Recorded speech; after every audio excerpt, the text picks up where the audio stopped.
This is an electric milk frother. I was sent this to review for free. If you wanted to purchase it, it would cost you about $40. They haven't paid me for my review, and my opinions remain my own. Alright, in the box we have a little card, a manual, the milk frother itself that has a tag hanging on it, and there is at the bottom here this little connection which goes into the base. So if you've ever used an electric kettle, the base is very similar. And it says, caution, do not let water infiltrate into the bottom, the button or bottom when cleaning. So there's a little lid here, and inside of it there is a thing here that spins around, kind of like a blender, but it looks like this, and it's a frother. It does pull out for cleaning, and that's, I think, the button at the bottom that they're trying to keep the milk out of. So this guy goes in there. Now it has a control panel here and about 4 different modes. It also includes a brush to get down inside to clean it out. So the base here is plastic. It has kind of a wood accent around it here. And this cord has to kind of go around and come out this little groove here for it to sit flat. It doesn't feel super high quality on the base here. You know, the plastic's a little flexible. The cord doesn't like stay in this thing unless you just put it in there. It says input 120 volts, 60 hertz, and it's 500 watts. So this guy feels a little heftier. It has kind of a wood grain on the plastic handle, but mostly it's plastic construction. Same thing here, 120 volts, 500 watts input, and this guy just sets down on that. Now inside here there's 3 levels. At the very bottom there's a line that's the minimum amount of milk. Above that, just a little bit, there's the line that's the maximum amount of milk for frothing. So you just put a little bit of milk in there, like 130 milliliters, and the spinning thing here will froth it up pretty high. Now if you're just heating milk, you can go up to this max line here, and it will work kind of like just in a little electric kettle to heat the milk, but it's temperature limited so it won't boil the milk. It has a manual here. It says item number N17 on it.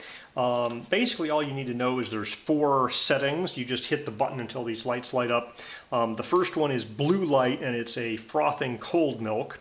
And then everything above that is going to be heating it. So you can say frothing airy foam and heating, frothing dense foam and heating, or heating a small amount of froth.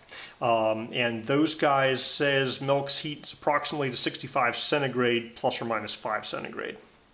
It says after it turns off, you have to wait about 2 minutes for the thermostat to reset. If you want to go faster than that, you can put cold water in to reset the thermostat. So apparently it heats it up until it hits the 65, the thermostat trips, and then it stops. Alright, so not mentioned at all in the manual, inside of the lid here, there's this tiny little blade thing. So it looks just like the bottom of this guy, and it snaps in the button, and so I guess it can be like a little mini spinning thing if you don't want to froth the milk but want to mix it. And it stows in the bottom of the lid here, and that seems fine. But this guy will not stow in the same spot. You know, it does not stow nicely where this guy does. So the manual doesn't say what this is for. I'm assuming maybe it's if you're heating the milk and you want it mixed a bit but not actually frothed, you substitute that in. But I'm going to be using the frothing thing right here, at least to try it out. So there's a little button in there this guy snaps on top of. I have relatively large hands, and with the length of this guy here, it's not difficult for me to put on that button. I can also get this down there. It's not as easy with my larger hands, but I can get that on if I need to. So setting this guy on the base is pretty simple. The instructions say to use up to 3% milk. I don't have any full fat milk, so I'm using 2% milk. And I'm going to fill this to the maximum line for milk frothing. Alright, we put this guy on. It just kind of friction fits. It holds on pretty well. And they say you push this button, and it's red, red, red, and blue, and after 3 seconds it'll turn on and start working. So there it goes. And it is frothing. It's definitely spinning. It says to do this first and then go make your coffee. So I don't know exactly how long this takes. This is not in the heating mode. I can see it starting to get bubbly right now, and you can see the volume is increasing. So I don't know when this cool froth mode turns off or how it works, but it's definitely spinning in there. So I guess we'll let it go until it stops spinning. Noise-wise, it is very quiet. Compared to a steam frother, this thing is not going to wake anybody up. I can kind of hear the buzz of it spinning, but if you were in the next room, you wouldn't hear this at all. So, as an early morning thing, it's much quieter than like an espresso machine steam frother.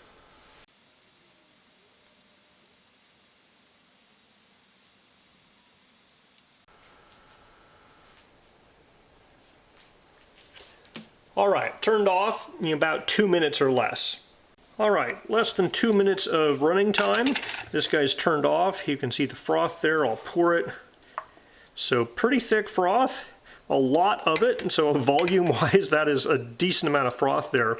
So even at the minimum line, I think this would make that much froth anyways, because the maximum line is not that much smaller than the minimum line. Now I think because I'm not heating it, I think I could do a little bit less than the minimum line, although it has to reach to the frothing, this little thing in here, that little springy thing has to be able to touch the milk to make it froth. So yeah, tastes like very, very foamy milk. Alright, just trying out cleanup here. They basically say, rinse it out with water, maybe use some soapy water.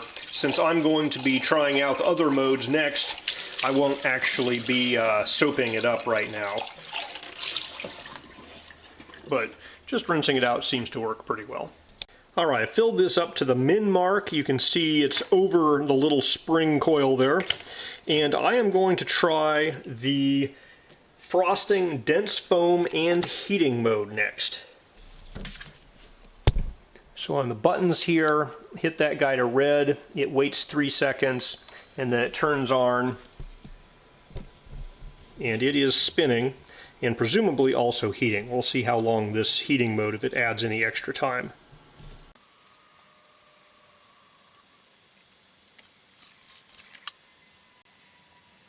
I'm seeing what looks like kind of condensation form on the inside here. It's not really warm to the touch yet.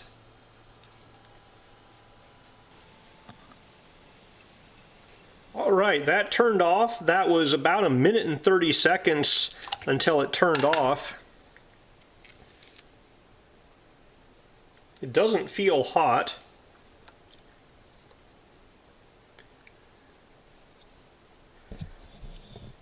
Alright, I'm getting about 156 Fahrenheit for the froth milk, so it's pretty hot, not near boiling, but definitely warm.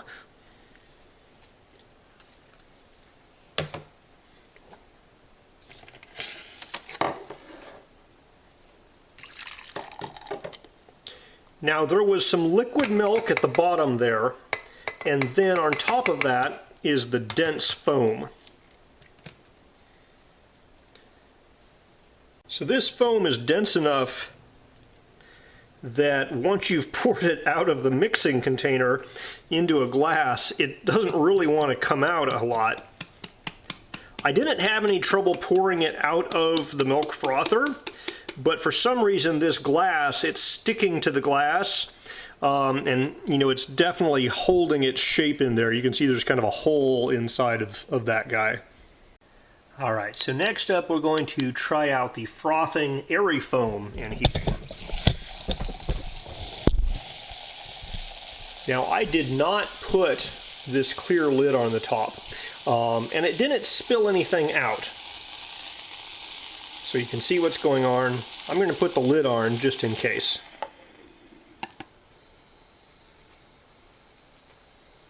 does look like you might be able to get away using this thing without the lid at all.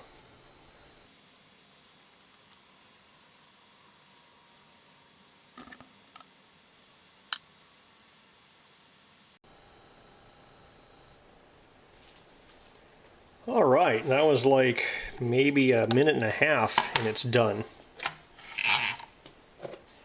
So we're going to pour in here. We got the foam. There is a little bit of milk coming out at the bottom there, but that is the light, airy foam.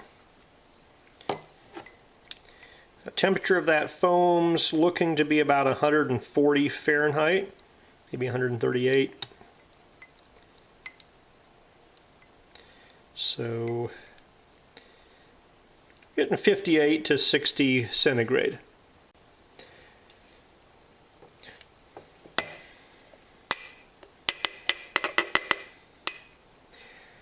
So there's your light, airy foam. Kind of came out of the glass a little better than the heavy foam, but you know, it's still foamed. So I just put some water in here. I'm testing out their heating and small amount of foam, and it's still spinning around there. So I'm wondering if maybe I was supposed to have removed the spinny thing, because it looks like it's spinning at the same rate as with the other stuff, but because I don't have milk in there, it's not frothing it per se. So I think if you remove that guy, you would have a very small amount of froth and would still heat milk. That might be useful for making a hot cocoa or something with hot milk. I'm running this guy with just water so that it doesn't froth, and I can kind of get a temperature measurement here. Right now the water's at 66 centigrade.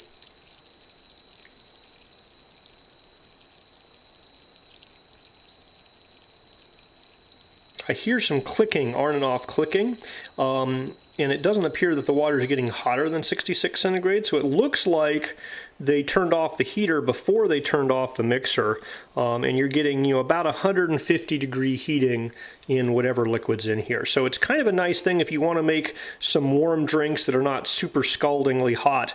It might be nice to use this to heat up water or milk to, you know, about 150 Fahrenheit.